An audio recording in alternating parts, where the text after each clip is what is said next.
어느 날 내 삶 속에 가시가 돋아났네.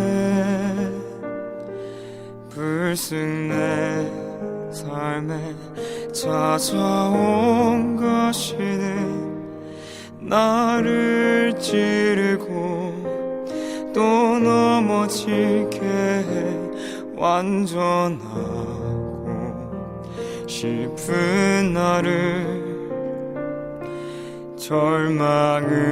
절망으로 이끄는 가시를 버릴 수도 없고 또 안을 수도 없어서 나는 수많은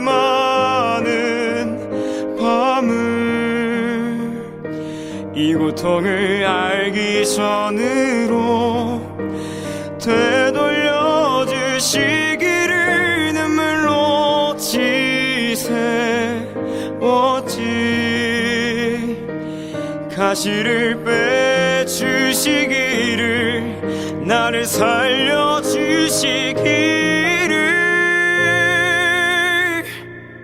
가시가 날 이끌고 간 고독한 자리에서 주님과 나만 아는 그 자리에서 비로소 보게 되는 건 내 가시를 통해 나를 붙들고 계신 주님. 가시가 날 이끌고 간 은혜의 자리에서 주님과 나만 아는 그 자리에서 비로소 보게 되는 건 내 아픔이 아닌 자기 생명을 주신 사랑. 비로소 보게 되는 건 내 아픔이 아닌 자기 생명을 주신 사랑.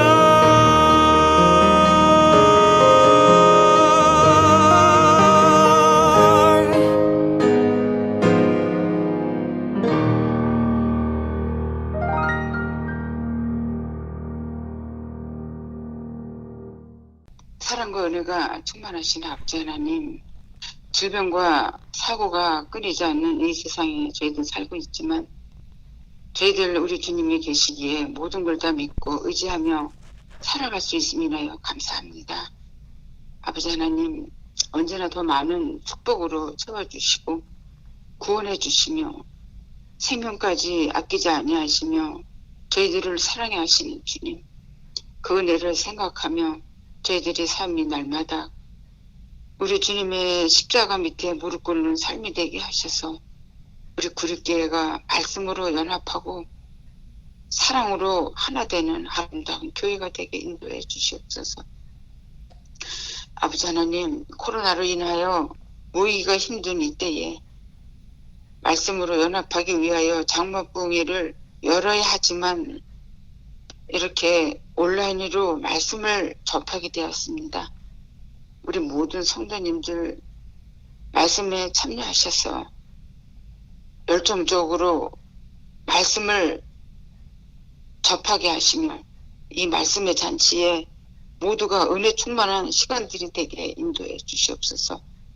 이 시간 우리 목사님께서 준비된 하늘의 양식을 주시겠습니다. 우리의 상처받은 마음 치료받는 이 한 시간 되게 인도하시기를 영원한 나라를 주시마 약속하신 예수님의 이름으로 기도드렸습니다. 아멘. 안녕하십니까 구립교회 성도 여러분, 장막봉에 오신 여러분들을 진심으로 환영합니다. 시간이 벌써 많이 흘러서 벌써 장막봉의 마지막 저녁 집회가 되겠습니다. 부디 하나님의 은혜로 또 성령님께서 친히 우리 각자에게 그분의 음성을 들려주셨기를 기원합니다. 오늘은 예수의 믿음이라는 제목으로 하나님의 말씀 증거하도록 하겠습니다. 우리가 함께 연구하고 또 살펴본 말씀의 정리는 이렇습니다. 우리가 보는 창조 세계, 그리고 우리의 삶, 그리고 하나님의 인, 하나님의 영광, 예수의 증거, 하나님의 계명, 이 모든 것들이 그 핵심에 사랑을 두고 있음을 우리가 확인하였습니다.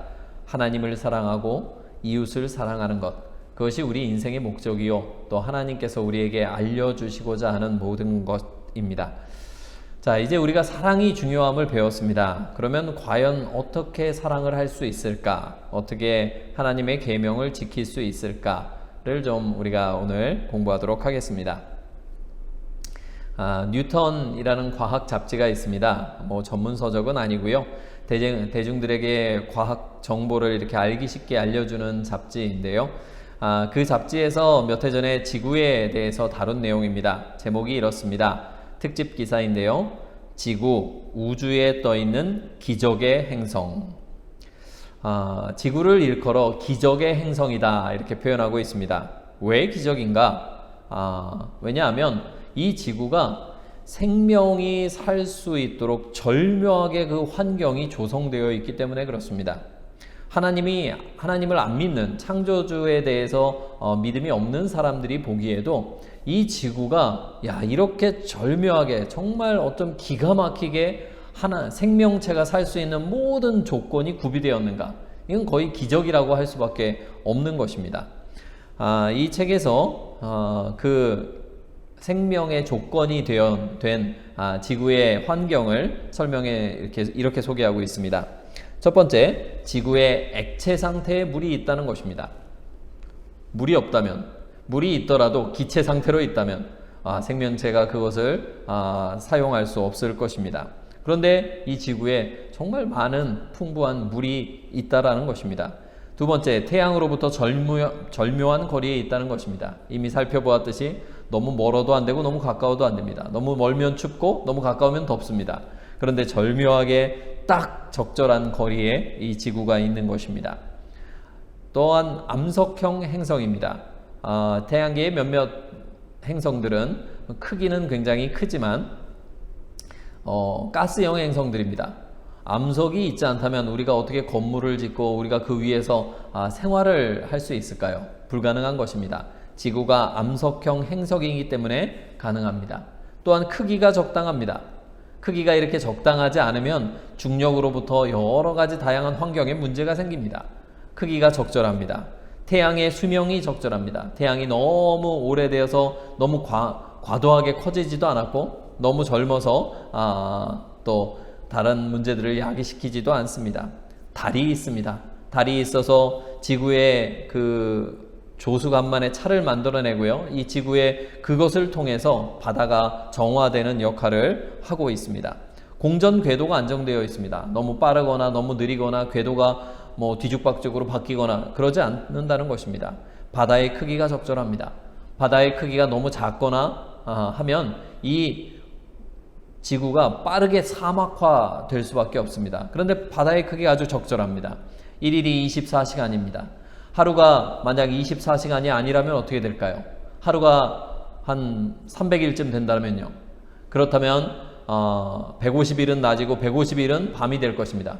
식물이 자랄 수 없는 환경이 되는 것이죠. 자전축의 기울기가 적절하고 안정적입니다. 이산화탄소의 농도가 적절히 유지됩니다. 이산화탄소가 너무 적어도 안 되고 많아도 안 됩니다. 너무 산소가 많아도 불이 자주 일어날 것입니다. 너무 적으면 또 숨쉬기가 힘듭니다. 이산화탄소의 농도가 아주 적절하게 유지되고 있고요. 대기에 또 충분히 숨쉴 만한 산소가 존재합니다. 또한 자기장이 있어서 여러 가지 우리 생태계를 받쳐주고 있습니다. 이것뿐일까요? 아닐 것입니다. 더 많은 수도 없이 우리가 미처 다 연구하고 깨닫지 못한, 발견하지 못한 수없이 많은 생명을 지키는 조건들이 이 지구에 있을 것입니다. 우리가 생각지도 못한, 상상조차 못한 것들, 아직 연구자들이 지혜가 부족해서 다 못 알아낸 것들을 하나님께서 인간이 잘 살 수 있도록 이미 준비해 놓았을 것입니다. 사람이 사람의 힘으로 인공적으로 1시간만이라도 아니 10분만이라도 이 모든 일을 행할 수 있을까요? 불가능할 것입니다. 당연히 할 수 없는 것입니다. 그런데 이 일들이 이루어지고 있습니다. 우리의 몸도 마찬가지입니다.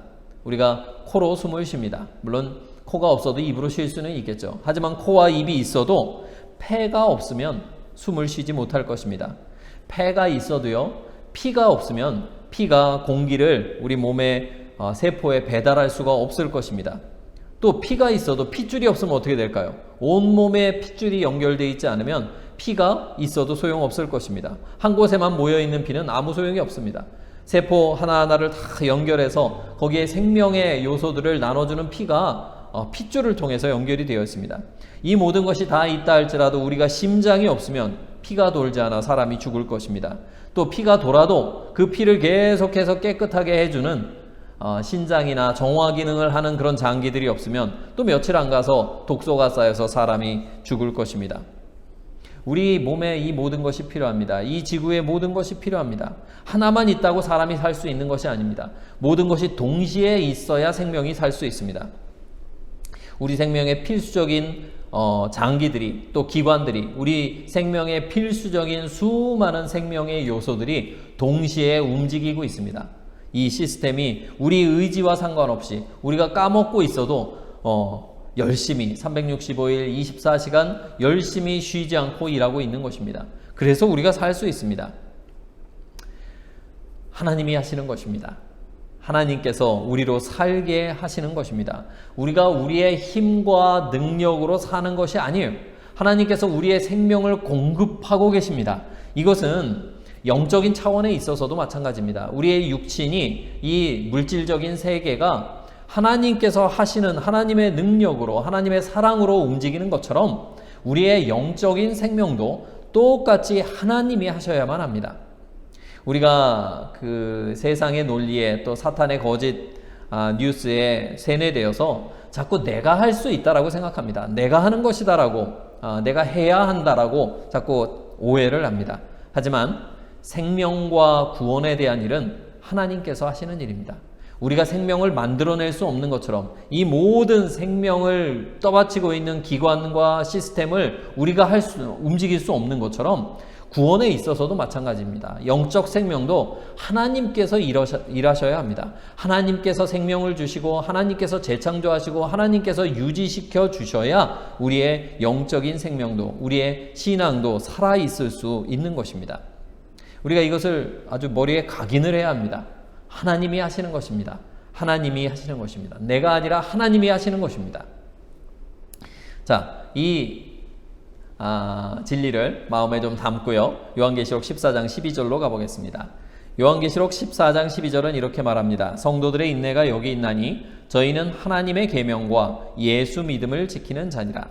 여기 남은 자손들의 또 특징이 몇 가지 나오는데요. 마지막 때에 하나님의 백성들의 특징은 이런 것입니다. 첫 번째, 인내가 있습니다. 저들은 하나님의 계명을 가지고 있습니다. 또한 예수 믿음을 지키고 있습니다. 자, 여기에 인내가 언급되고 있는 이유는요, 이때에 성도들이 처한 상황 때문입니다. 왜냐하면 이 요한계시록 14장 12절은 셋째 천사, 그러니까 짐승의 표를 받지 말라고 하는 셋째 천사 기별의 문맥 가운데 등장하고 있습니다. 이 셋째 천사의 기별은 짐승의 우상과 표에 대해서 경고의 메시지를 바라고 있는데요. 이 기별은, 그러니까 12절에 등장하는 성도들은 지금 어떤 상황이냐면 짐승의 우상이 세워지고 짐승의 표가 강요되는 상황 속에서 살고 있는 것입니다. 그렇기 때문에 참으로 인내가 필요한 것입니다. 이 14장 12절은 그래서 13장 10절과 연결되어 있습니다. 요한계시록 13장 10절은 이렇게 말합니다. 사로잡는 자는 사로잡힐 것이요 칼로 죽이는 자는 자기도 마땅히 칼에 죽으리니 성도들의 인내와 믿음이 여기 있느니라. 그래서 같은 단어가 반복되고 있죠. 성도들의 인내와 믿음이 필요하다. 왜냐하면 죽일 것이기 때문에 그렇습니다. 사로잡을 것이기 때문에 그렇습니다. 가둘 것이기 때문에 그렇습니다. 박해와 핍박이 일어날 것입니다. 여기에 성도들이 사로잡히고 순교를 당할 것이 예언되고 있습니다. 참으로 인내가 필요한 시기인 것입니다. 그래서 하나님의 계명은 이 짐승의 우상이 세워질 때 더욱 두드러지게 하나님의 백성들의 특징으로 나타날 것입니다. 반면에 12장 17절에 등장하는 용이 선전포고를 하는 그 시점에 등장하는 남은 자손의 특징은 무엇이었습니까? 하나님의 계명과 예수의 증거였습니다. 예수의 증거는 무엇이었습니까? 예언의 영이었습니다. 예언의 은사였어요.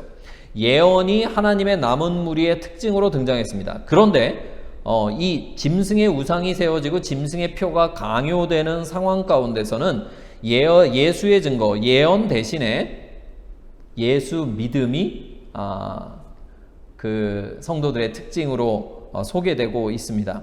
왜 그럴까요?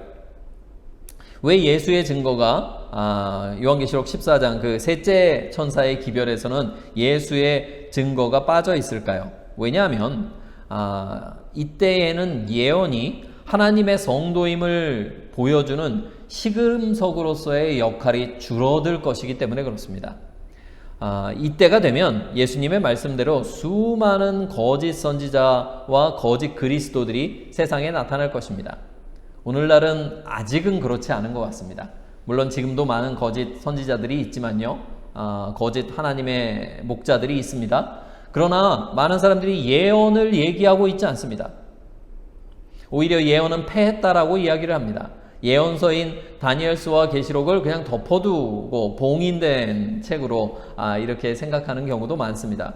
그래서 예언이 하나님의 백성임을 드러내는 아주 중요한 요소가 되는 것입니다. 시금석의 역할을 하는 것이죠. 그런데 이때가 되면 예수님께서 말씀하신 것처럼 그러므로 너희가 선지자 다니엘의 말한 바 멸망에 가증한 것이 거룩한 곳에 선 것을 보거든. 무엇입니까? 짐승의 우상이 세워지는 것입니다. 짐승의 표가 강요되는 것입니다.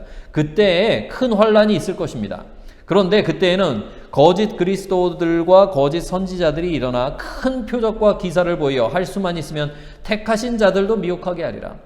그래서 이때에는 예수의 증거보다 하나님의 계명이 더욱더 뚜렷하게 하나님의 백성을 나타내는 특징으로 드러날 것입니다. 이 전대미문의 환란이 있을 때에 사람들을 죽이고 사로잡고 막 핍박이 일어날 때에 과연 어떻게 우리가 하나님의 계명을 지킬 수 있을까? 어떻게 하면 그 계명을 잘 지킬 수 있을까? 절대로 내 인내와 내 의지력으로 하나님의 계명을 지키는 것이 아닙니다. 해답은 어디에 있습니까? 하나님의 계명과 무엇을 지킨다고 했죠? 예수 믿음을 지킨다고 했습니다. 우리는 예수 믿음을 통해서 하나님의 계명을 지킵니다.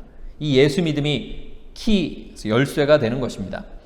예수의 믿음, 이 예수의 믿음을, 예수 믿음을 개정판 성경은 예수에 대한 믿음이다라고 번역을 하였습니다. 요즘 대부분의 번역이 그렇게 번역을 하고 있는데요. 원문은 그냥 예수의 믿음이다라고 되어 있습니다. 이 원문은 예수에 대한 믿음이라고 해석할 수도 있고요. 번역이 될 수도 있고, 또한 예수님이 가지셨던 그 믿음이라고 번역될 수도 있습니다. 어느 쪽이 맞을까요? 결론부터 말씀드리면 두 믿음이 같은 믿음입니다. 다른 믿음이 아닙니다. 우리 그것이 왜 그런지 좀 살펴보도록 하겠습니다. 자, 먼저 우리가 좀 기억할 것이 있는데요. 우리가 자꾸 잊는 것 중에 하나는 우리가 우리 마음을 어떻게 할 수 있다라고 생각하는 것입니다. 그런데요, 조금만 생각해 보면 우리는 우리의 마음을 바꾸지 못한다는 것을 알 수 있습니다. 마음은요, 구름 같습니다. 그 형태가 보이긴 해요. 근데 잡으려고 하면 잡히지 않습니다. 그리고 내 마음대로 그 모양을 바꿀 수도 없습니다. 구름은 바람이 불어야 모양이 바뀝니다. 우리 마음이 꼭 이렇게 움직입니다. 내 마음이 내 마음대로 된다면, 내가 내 마음을 마음대로 바꿀 수 있다면 우리가 그렇게 슬플 일도, 고민할 일도, 걱정할 일도, 염려할 일도, 속상해할 일도 없을 것입니다. 좀 속상할 때 마음을 바꿔버리면 되잖아요. 슬플 때 마음 바꿔버리면 되잖아요. 염려가 될 때 마음 바꿔버리면 되잖아요. 그런데 그것을 못하는 이유는 뭐예요? 우리가 내 마음이지만 내 마음을 내 마음대로 바꿀 수 없어요. 그래서 사랑이 내 것이 아닌 것처럼, 사랑이 하나님께 속한 것인 것처럼 믿음도 내 것이 아닙니다. 우리가 내 마음을 바꿀 수 없잖아요. 내가 내 마음속에 믿음을 만들어낼 수 없다라는 것입니다. 사랑을 만들어낼 수도 없어요. 이것은 만들어내지는 것이 아닙니다. 하나님께로부터 주어지는 것입니다. 믿음은 구하는 자에게 주시는 하나님의 선물입니다. 그래서 베드로는 이렇게 이야기합니다. 베드로서 1장 1절은 믿음을 받는 것으로 설명합니다. 예수 그리스도의 종과 사도인 시몬 베드로는 우리 하나님과 구주 예수 그리스도의 의를 힘입어 동일하게 보배로운 믿음을 우리와 같이 받은 자들에게 편지한다. 보배로운 믿음을 어떻게 했어요? 받은 자들. 우리도 보배로운 믿음, 베드로가 말하는 것입니다. 우리도 보배로운 믿음을 받았다. 너희도 똑같은 보배로운 믿음을 받았다라고 이야기를 합니다. 믿음은 뭐예요? 받는 것입니다. 믿음은 우리가 만들어내는 것이 아닙니다. 우리가 어떻게 쥐어짜내서 믿습니다 한다고 생기는 것이 아니에요. 믿음은 하나님께서 주시는 것입니다. 믿음은 믿기로 선택하는 자들, 믿기로 결심하는 자들, 믿기로 하나님께 자신을 고백하고 믿음을 구하는 자들에게 하나님께서 주시는 선물입니다. 하나님께서 이 보배로운 믿음을 그렇게 달라고 하는 자들에게 주시는 것입니다. 자, 사도 바울도 같은 이야기를 합니다. 로마서 12장 3절에서 사도 바울도 이렇게 이야기합니다. 내게 주신 은혜로 말미암아 너희 중 각 사람에게 말하노니 마땅히 생각할 그 이상의 생각을 품지 말고 오직 하나님께서 각 사람에게 나누어 주신 믿음의 분량대로 지혜롭게 생각하라. 하나님이 나누어 주십니다. 믿음은 하나님이 나눠 주시는 거예요. 우리 안에는요, 쓸모 있는 것이 하나도 없습니다. 하나님께서 하시는 거예요. 우리 시작하면서 말씀드렸습니다. 하나님께서 생명과 구원에 관련된 모든 것은 인간이 할 게 없습니다. 우리가 지구 돌리는데 무슨 역할을 할 것입니까? 태양이 뜨는데 인간이 무슨 역할을 할 것입니까?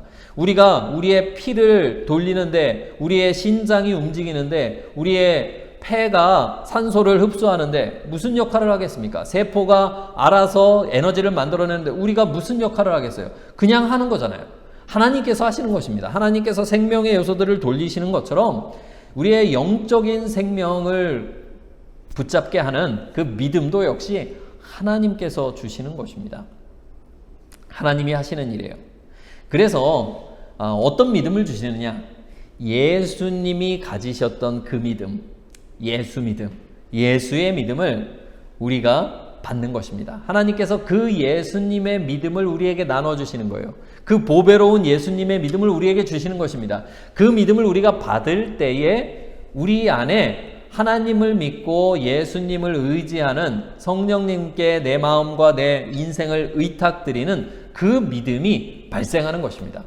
내가 만들어내는 게 아니에요. 그러니까 고민할 필요가 없어요. 내가 왜 이렇게 믿음이 없지? 고민할 필요가 없어요. 간단합니다. 어떻게 하면 됩니까? 하나님께 달라고 구하는 것입니다. 그러면 예수님이 그 예수님의 믿음을 우리에게 주십니다. 그러니까 우리가 예수님께 대하여 가진 믿음이나 예수님이 가지셨던 믿음이나 다르지 않습니다. 그 믿음의 복사본을 우리가 갖고 있는 거예요. 그래서 우리 믿음의 크기는요, 우리가 구하는 것에 비례합니다. 우리의 간구의 크기에 비례해요. 우리가 믿음을 많이 달라고 구하면 하나님께서 많이 주십니다. 우리가 강한 믿음을 구하면 하나님께서 강한 믿음을 주십니다. 우리가 신실한 믿음을 구하면 하나님께서 신실한 믿음을 주세요. 내가 내 믿음이 지금 요만큼밖에 안 되는 이유는, 내 믿음이 연약한 이유는 무엇입니까? 내가 딱 그만큼만 구하기 때문에 그렇습니다. 내가 더 잘 믿기를, 더 열심히 믿기를, 더 신실하게 믿기를 원치 않기 때문에 하나님이 주실 수 없는 것입니다. 나는 너무 더 신실해지고 싶은데, 더 강한 믿음을 갖고 싶은데 하나님이 안 주시겠습니까? 그런 마음이 있다면, 그렇게 간구한다면 주실 것입니다. 그런데 우리는 우리의 믿음을 어떻게 생각하냐면, 하나님께서 그렇게 강한 믿음을 주시기를 원치 않습니다. 딱 내 생각만큼만, 요 정도까지 헌신할 정도, 내가 감당할 만큼, 내 이기심이 딱 원하는 그 정도의 믿음만을 하나님이 주시기를 원합니다. 우리가 감당치 못할 만큼 정말 너무 신실한 믿음 주실까봐 오히려 우리는 걱정합니다.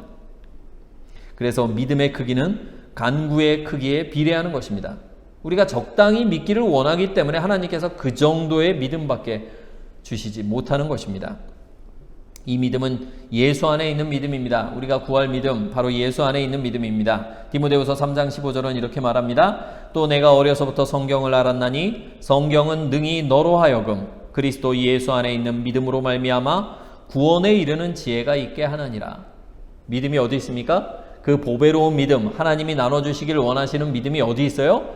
그리스도 예수 안에 있는 것입니다. 이게 원본이에요. 예수님 안에 있는 이 믿음이 원본인 것입니다. 그래서 우리는 그 믿음을 나누어 받은 것입니다. 그 예수 믿음의 사본을 우리가 가지고 있는 것이죠. 그래서 하나님이 나누어 주신 이 예수 믿음으로 우리가 하나님의 계명을 지키는 것입니다. 이 믿음으로 지키는 거예요. 막 악으로 깡으로 버티면서 고행하면서 우리의 의지력으로 막 이렇게 무슨 극기 훈련하듯이 하나님의 계명을 지키는 것이 아니라 하나님이 주신 은혜와 하나님이 주신 믿음으로 지키는 것입니다. 이것이 마지막 때의 성도들의 특징입니다. 내 힘으로, 내 능력으로, 내 의지로 계명을 지키는 게 아니에요. 예수님 거예요. 우리의 믿음이 하나님의 계명을 지키고 하나님을 따라가는, 하나님께 순종하는 그 믿음이 어디서 나왔냐? 예수님 거예요. 예수님이 주신 거예요. 하나님이 그러니 모든 것을 하시는 것입니다. 내가 하는 게 아니라 하나님이 하시는 거예요. 그러니 자랑할 게 없어요. 내가 한 모든 일들이 하나님께 받아서 한 거예요. 예수님 안에 있는 거 하나님께서 우리에게 주신 것입니다. 그거 받아서 했어요. 하나님께서 처음부터 끝까지 다 하셨습니다. 준비도 다 하셨고 우리에게 주시는 것도 다 주셨어요. 그러니 자랑할 수 없는 것입니다. 예수님이 다 차려놓은 밥상에서 우리는 그냥 숟가락 들어서 밥만 먹었어요. 믿기로 선택하였을 뿐입니다. 그 보화를 누리기로 선택한 것뿐이에요. 받기로 결심했을 뿐입니다. 달라고 간구했을 뿐이에요. 그런데 예수님께서 그 기도를 들으시고 다 해주셨습니다. 하나님께서 처음부터 끝까지 다 이루신 것입니다. 내가 가진 믿음, 내가 한 헌신, 내가 가진 겸손, 내가 누구에게 전도한 것들, 내 봉사, 내 품성 다 내가 한 게 아니에요. 내게 아니에요. 하나님이 그냥 거저 주신 것입니다. 예수님의 그 안에 있는 그 보배의 곳간에서 하나님이 꺼내서 그냥 주신 것입니다. 그러니까 예수님이 다 주신 것이고 하나님이 다 하신 것이기 때문에 하늘나라 가서 우리가 면류관을 벗어서 예수님 발 앞에 던지는 것입니다. 왜요? 우리 면류관 받을 자격이 없거든요. 내가 했어야지 면류관을 받죠. 예수님이 다 하셨는데. 그러니까 예수님이 다 하셨다라고 우리가 인정하는 것입니다. 그 믿음으로 우리가 사는 것입니다. 그 믿음으로 우리가 하늘 가는 것입니다. 그 믿음으로 우리가 예수님께 순종하고 하나님께 순종하고 예수님을 따라가는 것입니다. 자, 그 믿음으로 이기는 법에 대해서 요한계시록 12장 11절은 이렇게 말합니다. 또 여러 형제가 어린 양의 피와 자기의 증거하는 말을 인하여 저를 이기었으니 그들은 죽기까지 자기 생명을 아끼지 아니하였도다. 여기 이기는 법이 나와 있죠? 뭘로 이겼습니까? 어린 양의 피와 자기의 증거하는 말을 통해서 이겼습니다. 피는 승리의 상징이 아닙니다. 어렸을 때도 싸우다 보면 코피 터지면 진 거잖아요. 그러니까 피는 패배의 상징이에요. 그런데 여기 뭐라고 나와 있습니까? 어린 양의 피로 이긴다 라고 나와 있습니다. 피 흘리면 진 거잖아요. 그런데 이 피는 그렇지 않습니다. 이기는 피예요. 오늘날 우리가 이 말씀의 의미를 더 깊이 잘 이해할 수 있게 되었습니다. 의학이 발전하면서요. 또 특별히 요즘의 코로나 시국에서는 이기는 피라는 표현이 피로 이긴다는 말이 무엇인지 우리는 더 잘 이해할 수 있습니다. 병균이나 바이러스가 우리 몸에 들어오면요. 코로나 바이러스가 우리 몸에 들어오면 우리 몸에 하나님께서 만들어 두신 면역 체계가 발동을 합니다. 이 침입자를 분석합니다. 이게 뭔가 다른 게 들어왔는데? 그리고 분석을 해요. 그러니까 분석을 하고 뭘 만들어내냐면 항체를 만들어냅니다. 이거 좀 안 좋은 거야 라고 판단이 되면 항체를 만들어서 반격을 시작합니다. 그런데 이 만들어지기까지 항체를 만들어지기 침입자가 들어왔을 때 어떤 바이러스나 세균이 병균이 들어왔을 때 이것을 분석하고 항체가 만들어져서 반격을 시작하는 데까지 시간이 걸립니다. 아주 건강한 사람은 이것이 빨리 이루어지겠지만 그렇지 못한 경우에는 이게 좀 느려지기도 해요. 그런데 이 시간이 걸리면 어떻게 될까요? 이 시간이 늘어나면 오래 걸리면 오래 걸릴수록 병균이나 바이러스가 우리 몸에서 더 많이 퍼지는 것입니다. 그래서 이걸 빨리 만들어서 항체를 만들어서 이 항체가 어떻게 센서와 같은 역할을 합니다. 이 침입자 세균이나 바이러스에 가서 딱 붙어요. 그럼 이 항체가 붙은 그 침입자들을 백혈구 또 여러 가지 우리 몸의 면역 세포들이 공격하는 것입니다. 그러니까 공격해서 질병을 물리쳐요.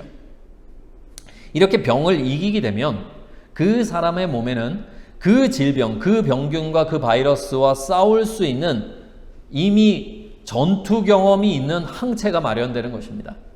그 항체가 없어지잖아요. 그리고 줄어들 수는 있지만 그 항체가 준비를 하고 있습니다. 그러면 그 세균이 들어왔을 때 바로 면역 시스템을 작동시킬 수 있습니다. 군대의 5분 대기처럼 바로 경보가 울려요. 그리고 항체가 다 들러붙습니다. 그럼 우리 면역세포들이 바로 공격을 할 수 있어요. 그런데 이 피가 이기는 법을 아는 피인 것입니다. 이 피가 없으면 속수무책으로 질 수밖에 없습니다. 이기는 것을 아는 피, 이기는 피가 되는 것입니다. 이 피가 다른 사람도 도와줄 수 있어요. 이것이 요즘에 만들어지고 있는 항체 치료제라는 것입니다. 이미 코로나를 경험한 사람들의 피, 그리고 그 경험하고 나서 코로나를 물리쳤던 항체를 잘 만들어내고 면역세포가 그것을 이겨냈던 그 이기는 피에서 성분들을 뽑아내서 항체 치료제를 만드는 것입니다. 그러면 이 이기는 피가 다른 사람에게도 이기는 법을 가르쳐 줄 수 있습니다. 이것이 바로 예수님께서 말씀하신 어린 양의 피로 이긴다라는 의미입니다. 그래서 예수님께서 이렇게 선포하세요. 요한복음 16장 33절입니다. 이것을 너희에게 이름은 너희로 내 안에서 평안을 누리게 하려 함이라. 세상에서는 너희가 환난을 당하나 담대하라. 내가 세상을 이기었노라 하시니라. 아멘. 자, 예수님께서 이기셨습니다. 그리고 그 피를 우리에게 주십니다. 그 이기는 법을 우리 성령을 통해서 이 성령의 백신을 우리에게 놔주시는 것입니다. 그래서 죄의 바이러스, 죄의 병균을 넉넉히 이기게 하십니다. 담대하라. 걱정하지 마라. 내가 이겼다. 그리고 내가 이 이기는 승리의 비결을 너희에게도 줄 것이다. 내 피를 나눠주마. 내 믿음을 나눠주마. 그래서 그것을 믿음으로 받아들이는 자에게, 또 달라고 구하는 자들에게, 믿음을 고백하는 자들에게 예수님께서 예수 믿음을 주시는 것입니다. 그 믿음을 가지고 우리가 이기는 것입니다. 그러니까 우리가 이긴 게 아니에요. 하나님이 다 하신 거예요. 하나님께서 우리에게 적절한 때를 따라 돕는 은혜를 통해서 이기게 하시는 것입니다. 그래서 이것이 예수의 피와 자기의 증거하는 말로 이긴다라는 의미입니다. 우리가 고백해야 돼요. 우리가 증거해야 됩니다. 하나님께 우리의 믿음을 고백하고 간구하고 기도해야 하는 것입니다. 그때에 예수 믿음이 우리에게 주어져요. 그 믿음으로 우리가 이기는 것입니다. 히브리서 2장 18절은 이렇게 약속하고 있습니다. 자기가 시험을 받아 고난을 당하셨은즉 시험 받는 자들을 능히 도우시느니라. 우리 주님께서 이미 시험을 받으셨습니다. 우리가 당하는 고생, 우리가 당하는 유혹들 다 경험하셨습니다. 다르지 않아요. 예수님도 이건 모를 거야. 그런 거 없습니다. 예수님께서 정말 사탄이 이때 예수님께서 이 땅에 계실 때 사탄이 정말 예수님만 집중적으로 공격을 하였습니다. 할 수 있는 모든 가용자원을 동원해서 예수님만 공격했어요. 왜? 예수님만 넘어뜨리면 끝나거든요. 게임에 이기는 거예요. 다른 누구 사도 베드로, 요한 물론 이런 사람들도 유혹했습니다. 뭘로 유혹했냐면 예수님을 쓰러뜨리기 위해서 이들을 유혹했어요. 그런데 어쨌든 사탄의 최대의 관심사는 예수님이었습니다. 예수님만 넘어뜨리면 됐어요. 그러니까 예수님께서 정말 경험할 수 있는 모든 유혹을 다 경험하였습니다. 사탄이 할 수 있는 최대치의 공격을 예수님은 다 감당하셨어요. 그러니까 우리가 오늘날 받는 시험과 예수님이 받았던 시험은 비교가 안 됩니다. 뿐만 아니라 예수님은 심지어는 하나님의 능력을 사용하실 수 있는 권한이 있었고 그 능력이 있었습니다. 그런데 그것을 사용하지 않고 이기려니 사실 우리 능력 없는 사람들이 받는 그 유혹보다 훨씬 더 강력한 유혹을 받으셨을 것입니다. 그런데 그럼에도 불구하고 이기셨어요. 그리고 이 이기는 피를 가지고 우리에게 오십니다. 그리고 나눠주기를 원하십니다. 그리고 나눠주겠다고 우리에게 약속하십니다. 우리의 피로는 안 됩니다. 우리의 믿음으로는 안 됩니다. 우리에겐 예수 믿음이 필요합니다. 그래서 내가 한 것이 아니에요. 예수님이 하시는 것입니다. 이 예수님이 주시는 구원의 능력을 경험해야 합니다. 내 죄의 바이러스를 고쳐달라고, 나의 믿음 없음을 용서해달라고, 우리 능력 많은 의사이신 예수님께 가야 합니다. 이 능력을 경험하는 예수 믿음을 소유하는 우리 모든 성도님들 되시길 간절히 바랍니다. 이 예수 믿음으로 우리가 하나님의 계명을 지킵니다. 우리 안에 없는 것들, 예수님 안에 있는 것들 하나님께서 다 우리에게 약속하신 것들입니다. 그것을 구하게 되길 바랍니다. 오늘 안식일 우리가 믿음을 구하게 되길 바랍니다. 사랑을 구하게 되길 바랍니다. 인내를 구하게 되길 바랍니다. 성결을 구하게 되길 바랍니다. 충성을 구하게 되길 바랍니다. 겸손을 구하게 되길 바랍니다. 온유함을 구하게 되길 바랍니다. 하나님 안에 그 모든, 우리 예수 그리스도 안에 그 모든 보화가 준비되어 있습니다. 그리고 하나님께서는 그것을 우리에게 나눠주시기를 원하십니다. 우리가 그 보화를 없이는, 하나님께서 주시는 자원 없이는 우리는 이길 수가 없습니다. 하나님께서 주시는 예수 믿음으로 승리를 경험하고 맛보시고 날마다 승리하시는 우리 성도님들 되시길 간절히 바랍니다. 이 안식일 주님께서 주시는 보화를 많이 받으시기를 바라면서 말씀을 드리겠습니다. 기도하겠습니다. 하늘에 계신 아버지 하나님, 우리에게 생명을 주셔서 감사합니다. 그러나 이 땅 생명뿐만 아니라 영원한 생명도 또 주시겠다고 약속하셨으니 감사합니다. 하나님, 저희가 믿음이 부족합니다. 우리의 믿음 없음을 용서하여 주시옵소서. 우리가 만들어낼 수 없음을 아오니 주여, 주님의 그 보배로운 믿음 우리에게 나누어 주시옵소서. 우리가 더 크게, 더 신실하게, 더 많이 믿기를 원합니다. 온전히 주님을 의지하고 두려움 없이 나가는 강한 담대한 백절불굴의 믿음을 우리가 갖기를 원합니다. 주여, 우리에게 그 믿음을 허락하여 주시옵소서. 그 믿음으로 살게 하시고 그 믿음으로 사랑하게 하여 주시옵소서. 주님, 약속하신 대로 구하는 자에게 주시겠다고 약속하셨으니 오늘 이 안식일 우리 모든 성도들 구하는 사랑과 믿음과 모든 성령의 열매들을 주님께로부터 받게 하여 주시옵소서. 참으로 바라옵기는 우리 몸이 불편하신 성도들이 있습니다. 또 성도님들의 가족들이 있습니다. 또 많은 고민들을, 또 삶의 생업의 어려움들을 가지고, 기도의 제목을 가지고 기도하는 우리 성도님들 계십니다. 주여, 이 안식일 응답하여 주시옵소서. 주님의 가장 선하신 뜻대로 응답하사 이루어 주시옵소서. 저희의 기도를 들으시고 언제나 즐겁게 응답하시는 주님께 감사드리며 예수 그리스도의 이름으로 기도하옵나이다. 아멘.